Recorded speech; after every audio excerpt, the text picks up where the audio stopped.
être souverain de Gaïa. Enfin, nous revenons vers vous avec un grand message qui est venu après une grande traversée où nous étions les jouets de forces maléfiques pendant cet hiver qui nous a littéralement cloués au lit, Claude et moi. Comment faire confiance aux êtres qui viennent à nous, pourtant avec amour, et dont leur inconscient nous envoie des sbires nocives. Comment aider des personnes qui viennent à moi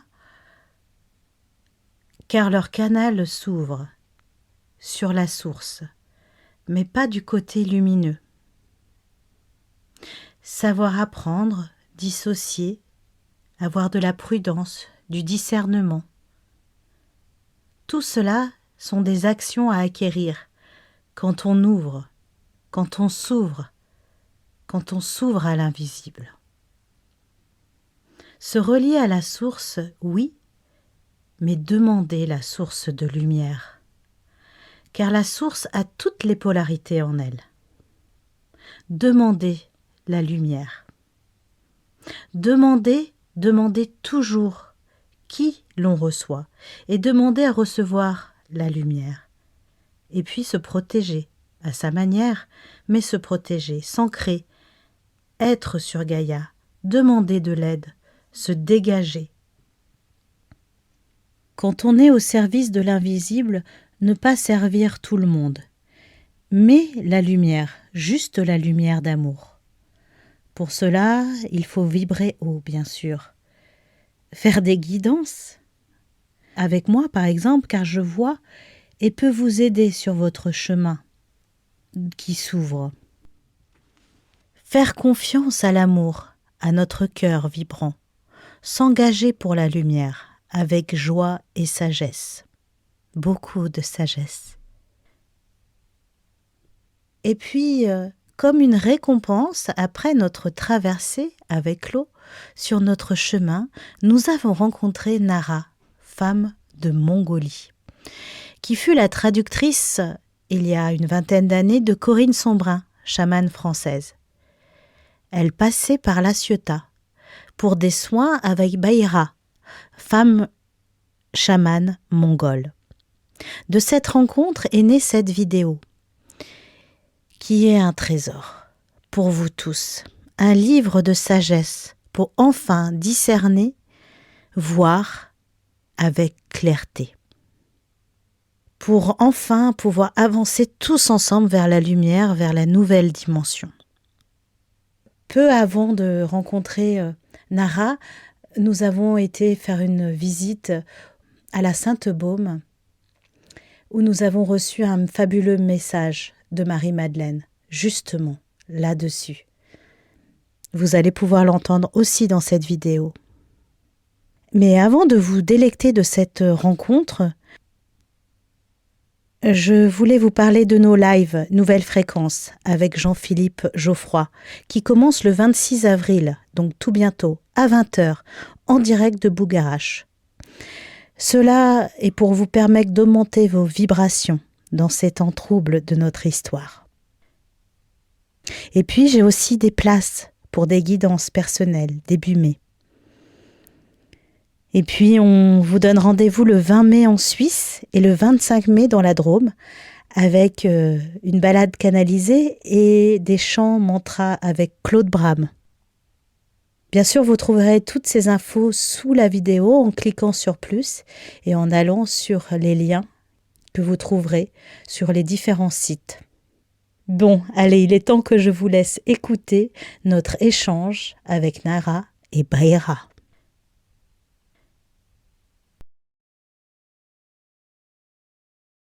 Aujourd'hui, par cette merveilleuse journée ensoleillée, avec notre belle Sainte-Baume derrière, j'ai eu le plaisir avec Claude de rencontrer Nara, voilà, qui est donc mongole et qui parle le français car elle est mariée avec un Français.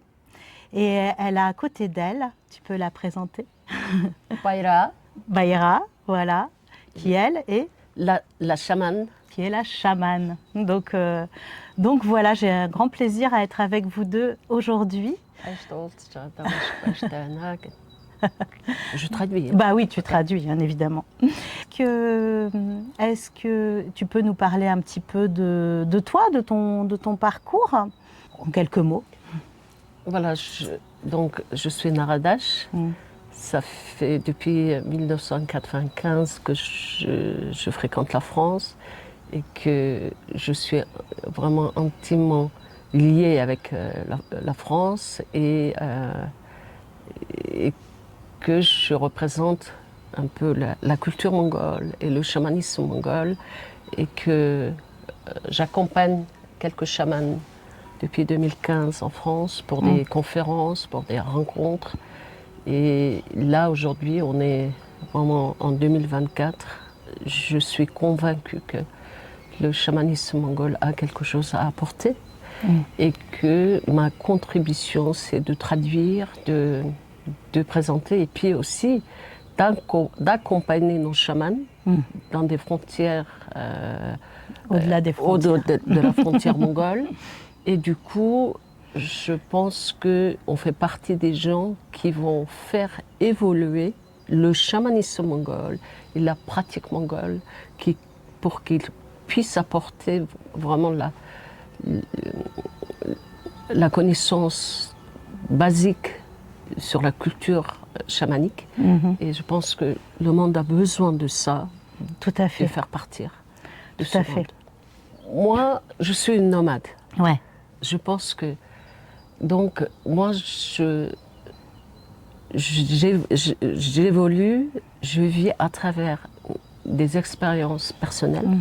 C'est à partir de 2001, en accompagnant la chamane Corinne Sombrin, et puis aussi mon amie Carole, que je suis rentrée dans ce monde, dans le chamanisme mongol, avec un regard de l'extérieur. Moi, je voyais le chamanisme à travers leurs yeux à eux. Donc, c'est eux qui m'ont vraiment conduit sur ce chemin.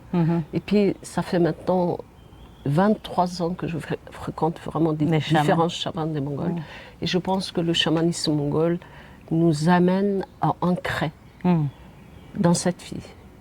Le chamanisme mongol, les chamans mongols, nous aident à harmoniser notre vie sur Terre. C'est-à-dire quoi?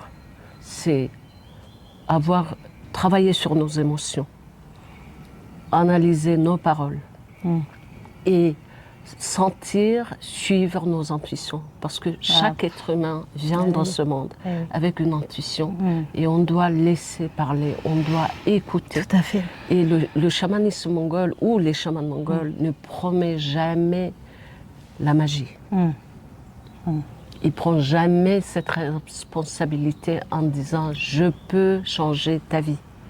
Je suis là pour te dire ce que tu dégages comme énergie. S'il y a quelque chose à faire énergétiquement, les chamans peuvent faire. Mais il y a 50% de responsabilité que nous, on porte. Et oui. Et donc, vraiment, c'est ça ce qui est important pour les chamans mongols, c'est qu'ils ne vont pas prendre des plantes pour aller se promener en haut, parce que ils incorporent les esprits qui viennent, bien sûr, du ciel. Et c'est ça ce qui est important. D'accord. Ok. Vous comprenez? Ah bah très bien, moi je comprends très bien, je pense que tout le monde comprend très bien. On ne se promène pas dans l'invisible, mais on ça, invite ces esprits pour pouvoir harmoniser la vie des êtres humains. Et d'ailleurs, il faut avoir du discernement par rapport justement à ces esprits, car beaucoup, peut-être qu'elle pourra nous dire aussi, qu'il y a beaucoup d'esprits en fait actuellement qui justement, quand on a une ouverture spirituelle, quand on veut voir absolument, parce que je sais que beaucoup d'entre vous veulent voir, veulent ressentir, et puis des fois on attire à soi des énergies, vraiment des bases astrales, et là qu'est-ce qui se passe en fait dans ces cas-là? Si vous pouvez nous dire un peu toutes les deux. ер нь одоо ингээд айгүй тийм нөгөө шашин шүтлгийнхээ талаар, итгэл үнэмшлийнхээ талаар ингээд одоо дээд тэнгэртэй холбогдоод энергийн ертөнцтэй холбогдохлоор альбан янз бүрийн тийм нөгөө тэнсэн сүнстэй тарах асуудал их байдгаа энэ талаар нь тайлбарж өгөөч гэнэ.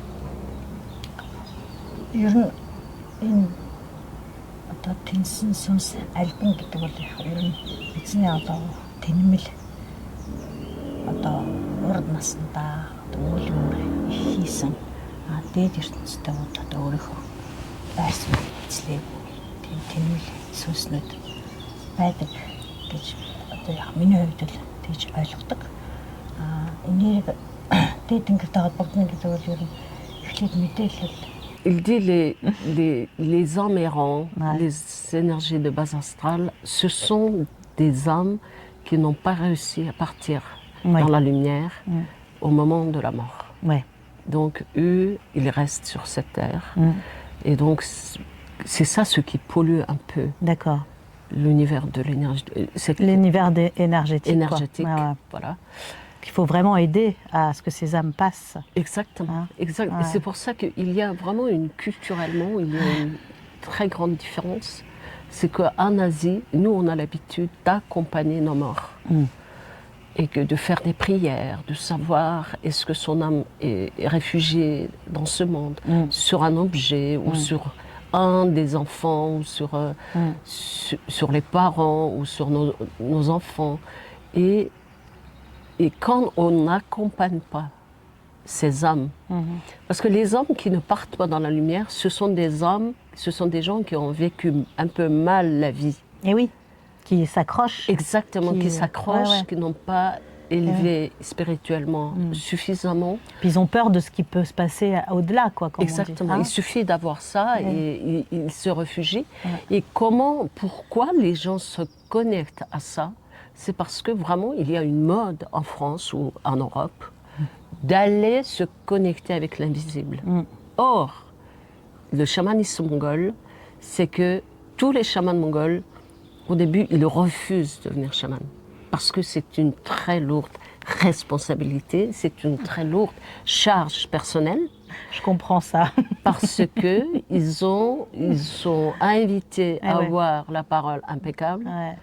Le mental positif, une émotionnelle très stable, parce que par une grande responsabilité, parce que la moindre chose ou la moindre colère qu'il exprime, l'esprit peut utiliser pour toucher l'autre. Et donc, quand quelqu'un qui fait mal à quelqu'un inconsciemment, à un moment donné, cette énergie revient vers celui qui a envoyé cette énergie. Et du coup, les chamans mongols, ils ont très peur que ça touche leurs enfants, leur famille. Et donc, comme ça leur demande une telle exigence, ils refusent tous. Et je reçois ça, j'ai exactement la même chose en tant que canal, tu vois. Exactement. Exactement la même chose, je traverse exactement la même chose. Et donc, je pense que selon la culture, selon le pays, selon où nous sommes dans ce monde, chacun voit l'invisible à travers de leur cadre, à travers de leur culture. Et en tout cas, les chamans mongols, quand ils arrivent dans ce monde, ils ont cette mission. Et que c'est à travers beaucoup de refus de devenir chaman, ils vivent des difficultés de la vie humaine. Totalement. Tous leurs domaines sont touchés, tous leurs domaines de la vie sont touchés. C'est pour ça que Bayra a mis 27 ans pour dire ok, j'accepte. J'ai fait la même chose pour Canal, moi. Exactement pareil. En tant que Canal, j'ai mis beaucoup d'années à accepter. Exactement. Elle a vraiment décidé d'accepter quand son maître chaman lui dit si toi tu n'acceptes pas, c'est ta petite fille qui va porter cette charge. Et donc c'est comme ça qu'elle a accepté. Et donc elle est là vraiment, c'est pas pour vous dire allez vous connecter avec l'invisible, vous êtes chaman, elle n'est pas là. Elle est là pour nous aider à harmoniser notre vie. Quelle énergie qu'on dégage. Qu'est-ce qu'on fait? Est-ce qu'on est en harmonie avec nos morts? Est-ce qu'il n'y a pas une énergie, une âme errante qui nous colle? Ou est-ce qu'on fabrique énergétiquement de la peur, de Oui, doute, aussi. manque de confiance, Ouais, des angoisses?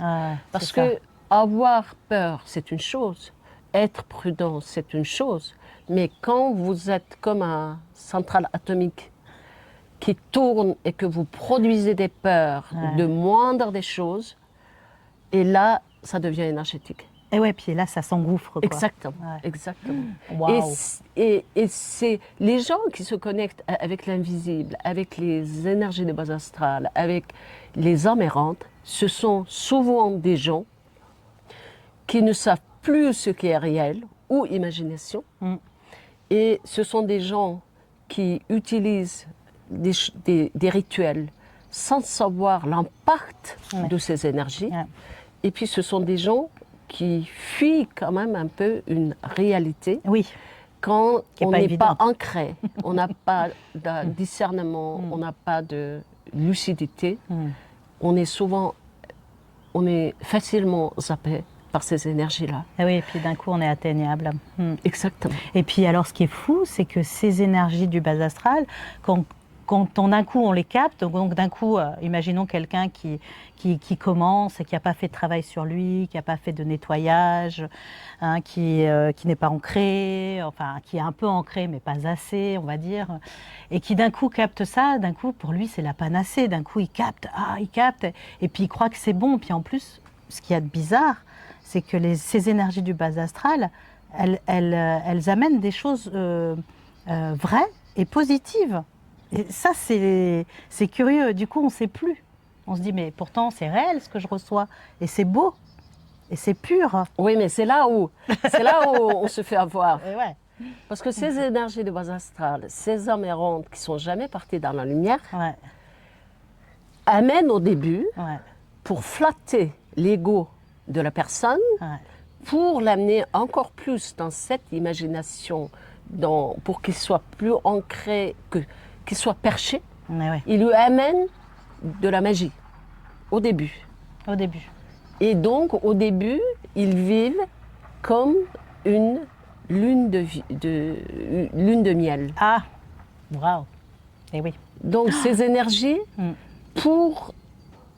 parce que ce sont des énergies négatives, mais il y a beaucoup de magie dedans aussi. Mais leur but, c'est quoi? C'est empoisonner la vie de l'autre, parce qu'ils ne sont pas élevés en conscience. D'accord. Et donc, au début, évidemment, on est dans la magie, on arrive à soigner des gens, on arrive à faire des choses magiques, mais petit à petit, cette énergie, il va prendre beaucoup plus de force, et plus il prend de la force, plus l'autre perd lucidité, discernement, ancrage, et plus perché. Et souvent, ces gens, ils ont des vies compliquées. Ah oui. D'accord. Et donc compliqué à quel niveau? Au niveau du corps physique, de la maladie, La santé, autour d'eux? la Ouais. santé est touchée, et souvent ces gens, ils quittent leur travail en disant je vais aider l'humanité. Mais on ne peut pas aider l'humanité si on ne s'aide pas. Si nous-mêmes. on ne sait pas aider d'abord. Exactement. Ouais. Et c'est pour ça Très que bien. les chamans mongols, ils sont très prudents au début, parce qu'au début, ils vont travailler uniquement dans le cadre famille. Après, ils vont aller voir dans les amis. Après, ils vont voir dans l'entourage, dans le village ou à la campagne. Et après, c'est comme ça, on avance. Et après, dans le monde entier. Voilà, c'est ça ce qui se passe avec moi. Bravo. Et par rapport à quand tu disais, quand tu parlais des émotions, que le chaman doit vraiment au niveau aussi être propre, on va dire, au niveau émotionnel. Est-ce que tu peux nous en dire un peu plus à ce niveau-là, au niveau aussi de la positivité, de la parole impeccable? Oui. Ce packaging qui est important. Et l'ancrage, évidemment. Exactement. Ça, ce sont vraiment des expériences auprès des chamans que je me suis rendu compte qu'eux, ils ont une exigence émotionnelle très... il faut qu'ils aient une émotion très stable. Par exemple, avec Bayra, on se dispute. Moi, je ne suis pas chamane. elle est chamane. Si elle se met en colère contre moi, son esprit va utiliser cette colère pour me toucher énergétiquement. Ouais. Wow. Donc, quand je suis touchée par ça, c'est comme si j'ai reçu un mauvais sort. Mais oui. Hein? Et donc, en tant qu'être humain, c'est quand même difficile de ne pas ressentir une émotion. Et puis, ils savent que si je touche l'autre, alors que l'autre, on s'engueule juste parce que c'est normal dans la vie humaine. Mais si ils sont conscients que ça peut toucher l'autre avec une mauvaise intention qui va transformer, et là, cette énergie va revenir vers elle parce qu'elle l'a fait inconsciemment. Et du coup, ça va promener son énergie et que ma vie va empirer pendant un bout de temps et après ça va repartir. Parce que ce mauvais sort ne dure jamais pendant toute une vie. Ouais. Et puis quand ça va repartir, les conséquences de cet acte qui va toucher leurs enfants. C'est pour ça, les chamans mongols, je ne veux pas charger mes enfants avec ce truc. C'est comme ça qu'ils le refusent. Et pour revenir à donc ces entités du bas astral, évidemment, est-ce qu'elles partent toutes seules? Est-ce qu'il faut les faire partir? Et comment les faire partir quand on est... C'est là où... Одоо ингээд нэг муу энергитэй тэнцэн сүнс одоо бидэртэйг нь алдчих штэ тий. Тэгэхээр энийг бид нар яаж явуулах хэвээр ингэж асууж байна. Тэгэхээр ер нь миний хувьд нэгд үнэр гаргана, хоёр дугаан, гурав тэгээд цочоож л бодулдаг шүү дээ.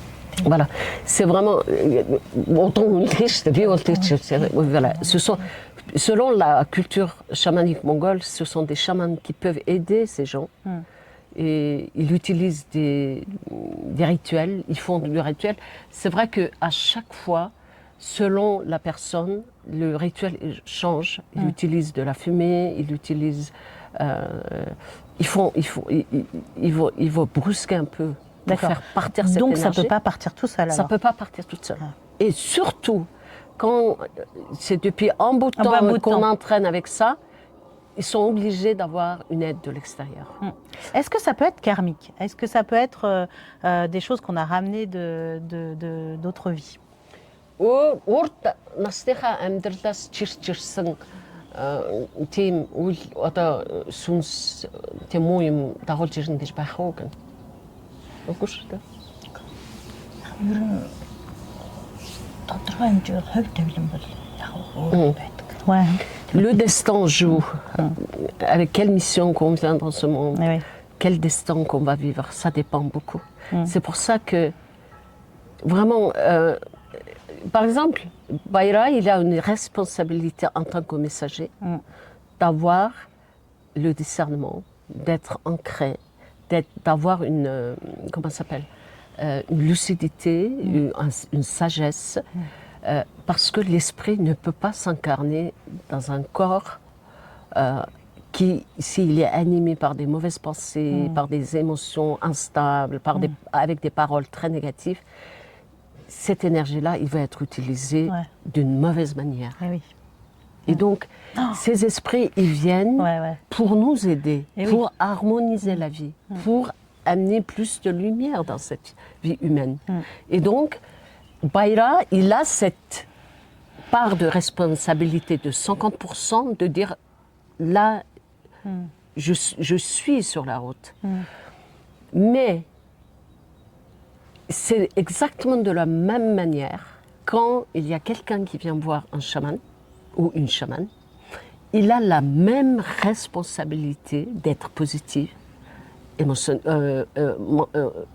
dans la pensée. Oui, c'est ça, dans la pensée, pensée positive. Pensée positive. Bien sûr, si on amène le négatif, à ce moment-là, c'est une brèche. Exactement, exactement. Et donc, quand il y a dans un dispositif chamanique, avec un chaman, avec un esprit, quand on travaille, on s'engage de participer aux soins pour amener plus de lumière, plus de lucidité, plus de discernement, plus de clarté. On a cette responsabilité. Oui, oui. Et donc, si quelqu'un qui vient voir un chaman en disant « je veux de la magie, je ne veux pas avoir de problème », les chamans, ils vont dire « non, moi je ne peux pas t'aider ». Bah oui. Bah, moi je pense exactement pareil. Exactement. Et en plus, ça vient, c'est les deux quoi. C'est un mouvement entre deux. Exactement. C'est énergétique. Mais oui. Donc, sinon tu t'attends comme ça. Vas-y, guéris-moi. Exactement. Et en plus, ce qui est très important, c'est que on a cette responsabilité. Mais si on attend que le chaman change toute notre vie, ce n'est juste pas possible. C'est pas parce qu'il y a beaucoup de personnes qui sont un peu perchées, qui sont beaucoup dans la pensée. C'est vrai que le peuple français, il est très mental. On est d'accord. Pour certains, ça n'aide pas du tout. Et oui, c'est un peu trop quoi. Il faut redescendre dans le cœur. Dans le corps. Dans le cœur et le corps. Dans le corps. Voilà, oui. exact. Parce qu'à partir du cœur, exactement. Tout est là. Voilà. Et oui. Et oui, non, mais c'est ça. Hein. En France, tout le monde est dans sa pensée. C'est souvent des intellectuels. On descend de grands intellectuels. Et du coup, voilà. Et puis surtout, il y a un peu une révolution par rapport à la spiritualité. Bon, tout ça, en fait, actuellement, c'est partout en Occident. Hein, on se recherche, beaucoup de gens se recherchent, cherchent des solutions, trouvent. Et puis, des fois, c'est pas toujours les bonnes. En tout cas, moi, ce que je peux dire, c'est que là où c'est bon, c'est quand vous sentez que vous êtes bien et que vous sentez que ça circule, qu'il y a de la joie. Que ça, et puis que dans votre vie, les choses arrivent et que c'est positif, tu vois. Hein, c'est ça c'est un signe. C'est-à-dire que d'un coup, j'imagine que je vais aller là et ça s'ouvre, ça se fait naturellement. Et là, ça veut dire que tu es dans un bon courant d'énergie, quoi, quand même. Oui. Et en plus, si tu es content. Et en plus, pour les Mongols, pour nous, les esprits descendent et pour aider l'humanité, ils ont besoin d'un corps. Eh oui. De messagers. De messagers. Eh bien oui. Et bien voilà. Eux, ils disent, on n'a pas besoin que vous veniez. Après la mort, de toute façon, quelque part, on y va là-bas. Et donc, ce qui est important, c'est que vivre ici, maintenant, aujourd'hui, comment j'harmonise ma vie sur Terre, comment je suis en harmonie avec ce qui m'entoure, comment je peux être positive, comment je peux travailler sur nos peurs, comment. Et à partir de là... Et de passer à l'action ensuite. Exactement. Aussi. Exactement. La France, ce peuple très mental, qui a vraiment cette habitude de prévoir, ça, nous, les Mongols, on a besoin de cette capacité de prévoir, de programmer. Parce que nous, on est un peuple très intuitif, très instinctif, que ce soit un chauffeur de taxi ou que ce soit un nomade qui vit dans la steppe, ou ce soit notre président mongol, c'est ça, on a quelque chose avec l'instinct. Et alors que si on mélange les deux peuples, c'est génial. Ce sera génial. Ben oui, moi c'est ça. Voilà. C'est beau ce que tu dis. Et oui, parce que les deux servent en fait, les deux sont importants. Exactement. Et c'est vrai, c'est hyper important les deux. C'est pour ça que je crois c'est comment être sur Terre et en même temps ailleurs, quoi. C'est-à-dire que et dans le cœur et dans les étoiles, comme on dit. Aussi. Exactement. C'est pour ça que moi, je crois beaucoup au chamanisme français.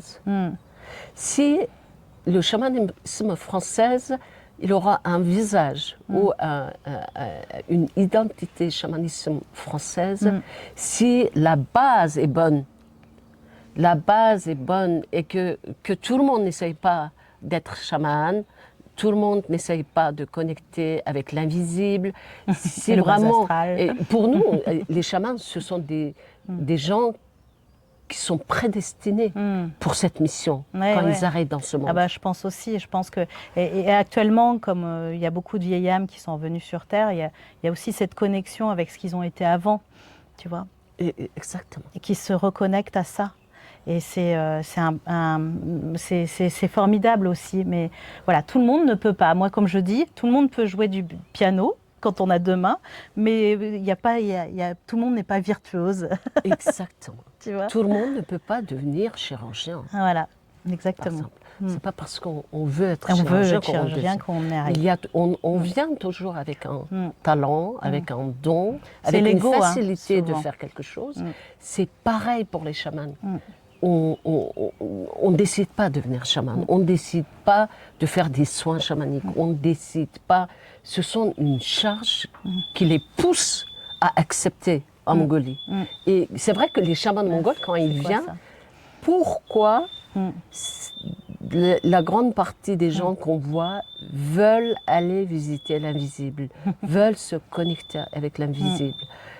Parce qu'ils sont ignorants qu'ils ont beaucoup de courage. Ouais. Vous comprenez? Et ouais, exactement. Et c'est vrai. C'est vrai, il vaut mieux être un peu innocent dans ces cas-là que se connaître trop. Il y a une sirène, c'est super. Alors, c'est pas une sirène des flots, c'est une sirène, je sais pas, dans la maison où on est. Bon, on va continuer quand même malgré cette sirène, parce qu'on n'a pas beaucoup de temps. On est entre deux. Vous repartez, nous aussi on repart. Bref, on arrivait à se capter aujourd'hui. Et Nara, tu es allée dans la Sainte-Baume avant-hier, c'est ça? Et tu as été un peu à la grotte de Marie-Madeleine.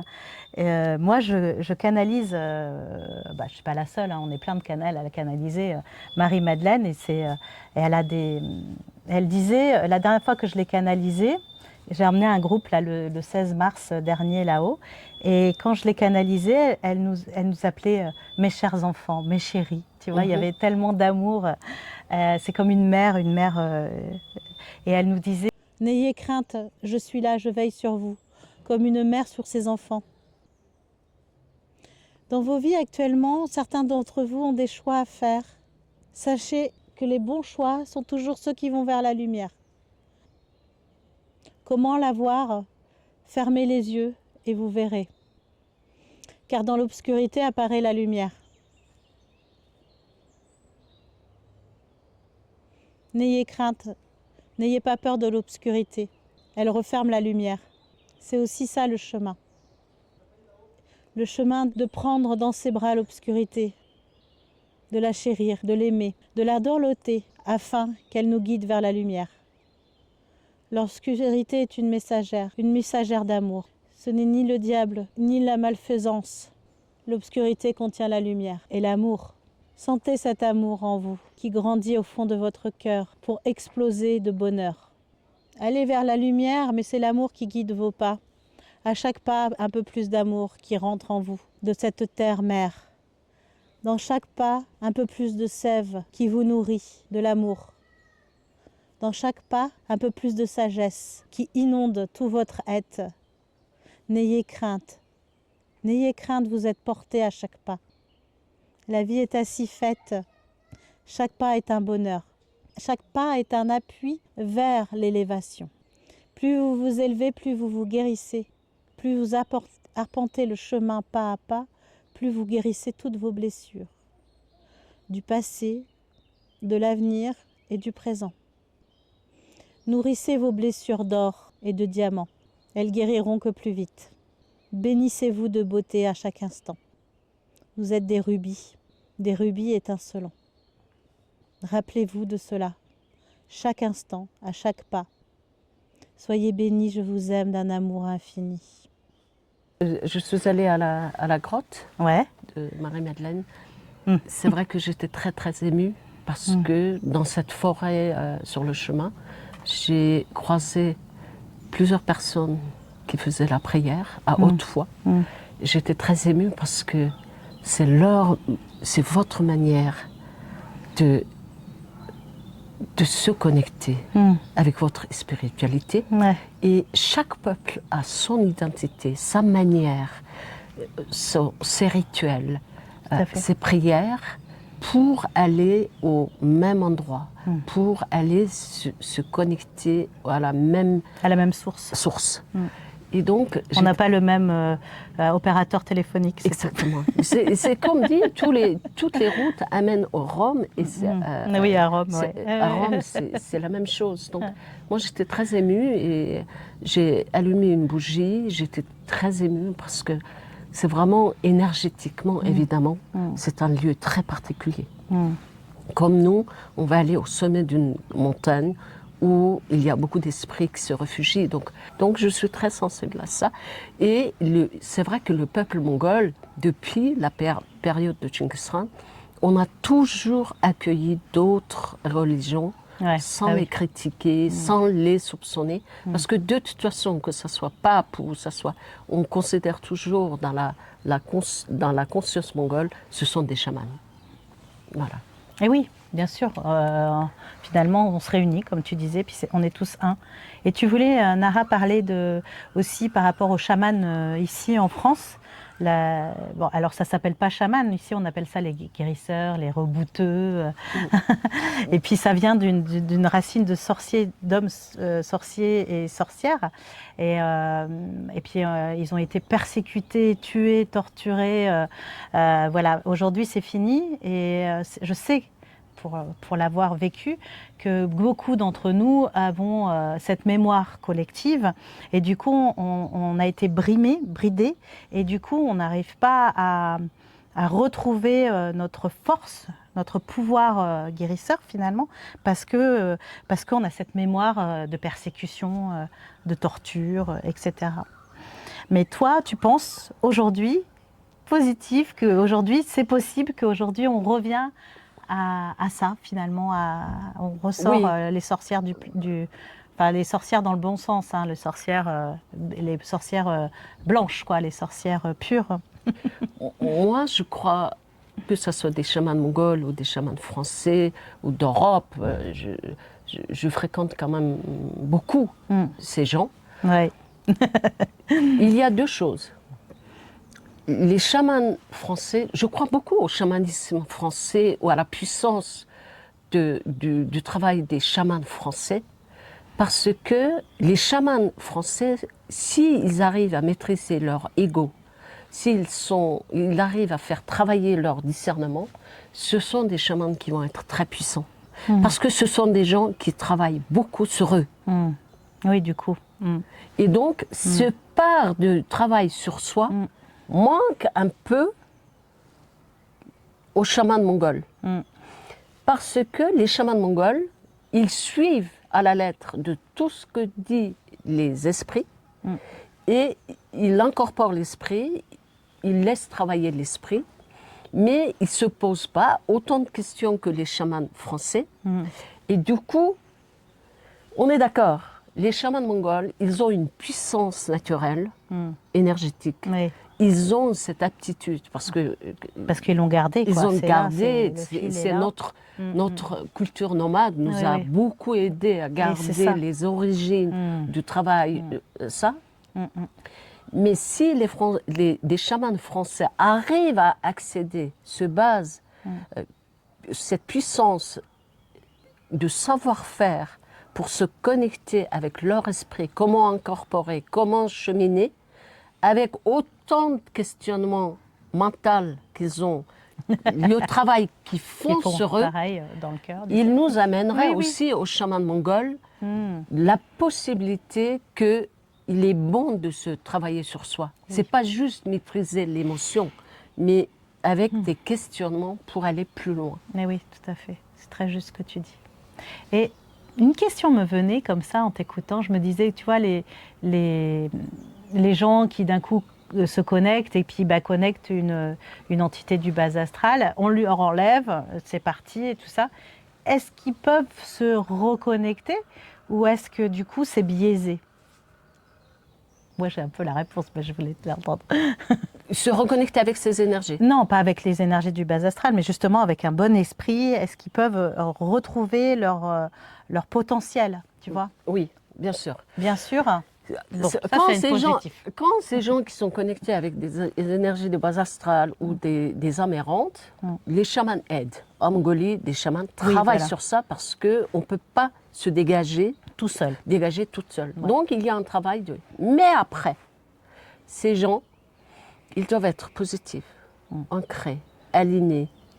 Et tout ça, c'est très important pour eux. Parce que ces énergies de base astrale ou ces âmes errantes ne s'intéressent pas aux gens qui ont le discernement, qui ont un esprit positif, la parole positive, impeccable. Ça ne s'intéresse pas. Eux, ils cherchent du miel. Mais oui. Ils cherchent des gens pas ancrés, pas aliénés, pas de discernement. Ils cherchent quelque part des gens perchés. Parce que c'est facile de les manipuler. Ouais. Est-ce que ça peut aller jusqu'à, tu sais, une grosse maladie, genre un cancer, et puis une mort, pour des gens qui ne se rendraient pas compte, qui sont impactés par... Est-ce que tu penses que ça peut aller jusqu'à là? En tout cas, ces énergies de base astrale, ces âmes errantes, peuvent rendre compliqué La vie, touche c'est ce qu'on a dit. tous les domaines de vie. Oui. Donc, n'allons pas s'amuser ne tombons avec... pas, Non, bien sûr. ne tombons pas dans la peur. Et puis surtout, ce qu'il faudrait maintenant, je pense en France, en Europe ou partout en Occident, parce qu'on est suivi par beaucoup de gens partout dans le monde, au Québec notamment, à les faire partir, à les élever ces âmes, tu vois, c'est ça aussi, parce que comme tu me disais, vous, dans votre pays, vous avez une culture d'amener les morts bien, tu vois, alors nous, on parle d'ici de passeurs d'âmes. Moi, je le fais naturellement et je sais que j'adore ça parce que quand tu amènes une âme, quand tu l'aides à passer, eh ben, tu te prends une douche de lumière. Et j'adore ça. C'est vraiment un moment fantastique qui me fait du bien personnellement.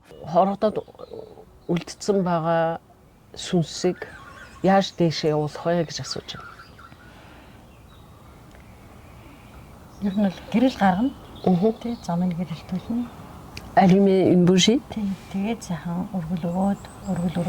utiliser des choses qu'ils aimaient manger pour faire l'offrande. Ouais.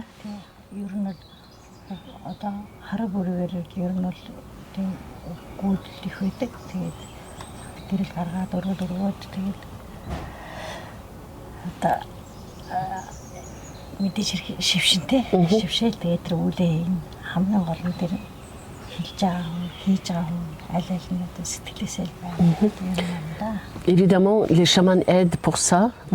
Ils activent, bien sûr, par exemple, la bougie, ils activent la nourriture. Et puis de faire ça vraiment de bon cœur.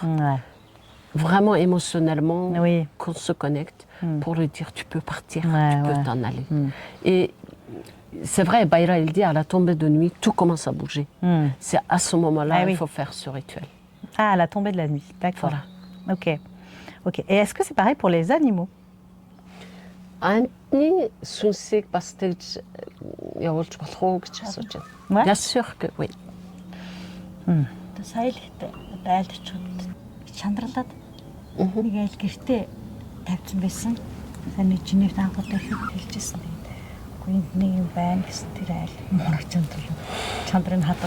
Elle parle d'un exemple. Elle est allée à Genève chez une famille et quand elle est rentrée, elle dit il y a quelque chose pas bon chez vous. Ils ont perdu leur chat, ils ont incinéré, ils ont gardé le cendre chez eux. Ah oui, oula, oui. Et oui, beaucoup de gens font ça. Et il vaut mieux de faire sortir. Et oui. Exactement. Et oui. Exactement. Et des fois, c'est la volonté des vivants qui gardent aussi. Exactement. Qui gardent les défunts et qui ne veulent pas qu'ils partent. Oui. Ils ont une vie à vivre ailleurs. Exactement. On doit les lâcher. Si on les aime vraiment, on doit les laisser partir.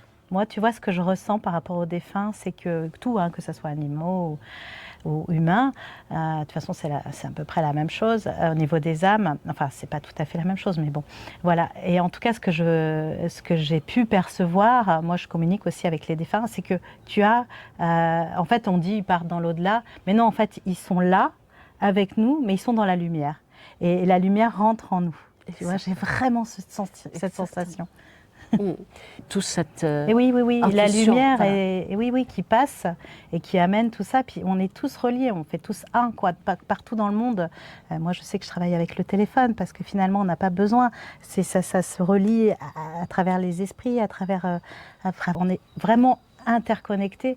Et c'est vrai que moi, par exemple, si je fais une consultation de guidance au téléphone, des fois, ça me fait une douleur dans le corps, tu vois, et puis je dis à la personne, ah, vous avez mal là. Et évidemment, c'est toujours comme ça, tu vois. C'est une indication pour moi de comprendre. Et pourquoi? Parce que c'est comme tu dis, c'est la lumière, c'est tout ce qui circule entre nous tous, quoi. Exactement. Ouais, c'est beau, hein? C'est pour ça aussi. J'adore.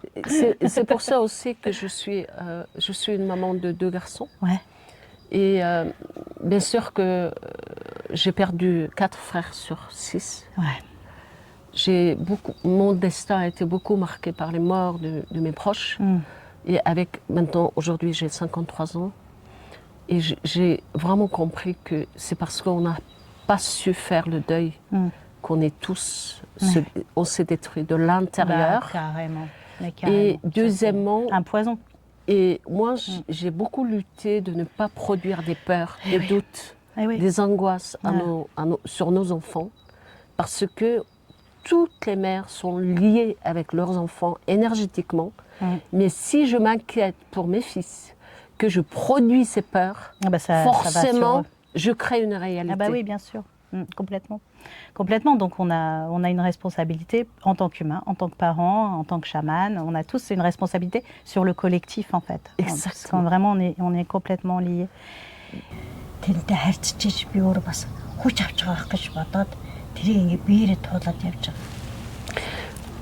Moi, oui, bien sûr que quand elle arrive en France, où tu vois ces montagnes, vieilles montagnes, elle dit. Hein, oh, oui. Bien sûr que quand on se promène dans cette nature, on reçoit beaucoup de puissance énergétique. Donc si je coupe, je peux le faire, ne pas sentir. Mais c'est dommage. Mais moi, aussi. c'est dommage. Voilà.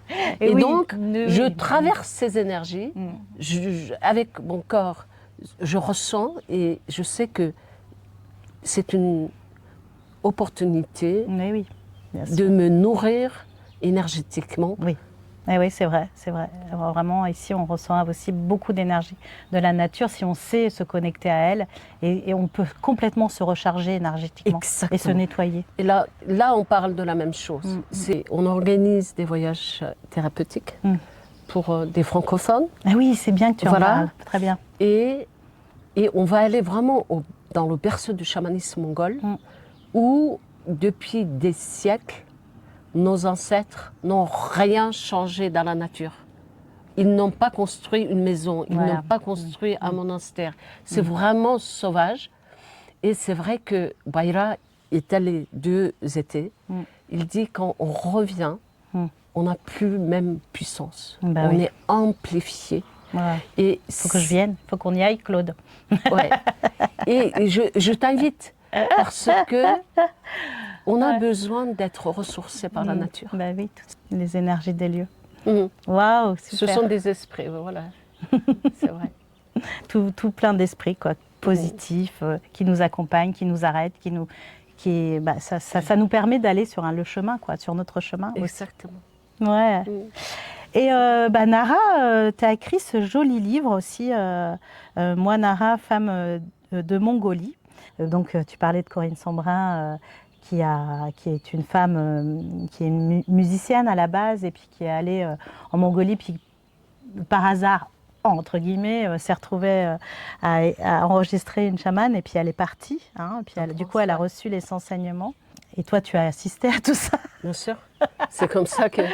C'est comme ça que tu es tombée dedans aussi. Je suis tombée dedans. Et puis, en 2018, j'ai joué mon rôle, voilà, mon propre rôle auprès de Cécile de France, dans, évidemment. C'est comment déjà dans le film? Un monde plus grand. Un monde plus grand, qui est magnifique. Je l'ai vu, ce film, il est très, très beau. Et voilà. Ouais. Et d'ailleurs, Cécile de France, elle a fait ta préface. Voilà, exactement. Vous êtes devenus amies? Amis, on ne dirait pas, mais quand je lui ai envoyé mon texte, j'ai dit à Cécile, tu lis, tu peux ne pas aimer, mais si ça te plaît, j'aimerais que tu me fasses une préface. Ouais. Dans un mois, je lirai parce que je suis en tournage, Nara. Et au bout de 3 jours, elle a lu, elle m'a envoyé la préface. Et, ah ouais, génial. Elle était à fond. Eh bien, écoutez, merci beaucoup à toutes les deux, vraiment, pour ce cadeau que vous nous faites d'être là en France, de venir nous apporter votre lumière et votre sagesse des hauts plateaux mongols. C'est vrai que je me suis toujours sentie très reliée là-bas. Je n'ai jamais encore foulé les pieds de cette terre, mais peut-être qu'un jour, voilà. Non, mais je t'invite à un voyage. Je boirai le thé, moi aussi. Au lait de quoi? C'est le lait des juments. De jument. Ah, ça doit être très particulier, mais très bon. Et puis le thé au lait qu'on peut boire chez des familles. Ouais, voilà. Super. C'est vraiment, il s'agit d'un voyage de découverte de mon pays, de notre culture, et puis un voyage de découverte de soi. Initiatique. Donc. Exactement. Et puis de soins aussi, parce que c'est un voyage où on rencontre plein de chamans. Oui, donc il y a un parcours de soins aussi. Exactement. Bah, et merci normalement, de faire ça. Normalement, il y a en avant, en après de ce voyage. Et évidemment, c'est sûr. Exact. C'est évident. Est-ce qu'on peut se faire un hug, un gros câlin? Bien sûr. On va se lever. Merci beaucoup à toi. Merci. Merci d'être cette personne lumineuse. Ouais, bah, c'est chouette. Hein. Je pense qu'on était amenés à se rencontrer. Mayra. Merci beaucoup. Merci à toi. Merci. Merci beaucoup, beaucoup. Merci. Au revoir et puis à bientôt pour se retrouver pour de nouvelles aventures. Merci beaucoup. Merci. Merci Claude. Merci Virginie. Merci. Merci du fond du cœur. Quelle merveilleuse rencontre. Et pour continuer, Nara nous propose de nous guider sur des lieux sacrés de Mongolie en août 2025. Continuez à nous suivre pour avoir ces précieuses informations qui viendront, je pense, début 2025 sur le site. L'aventure continue. Gratitude à vous tous. On vous aime. Bye bye.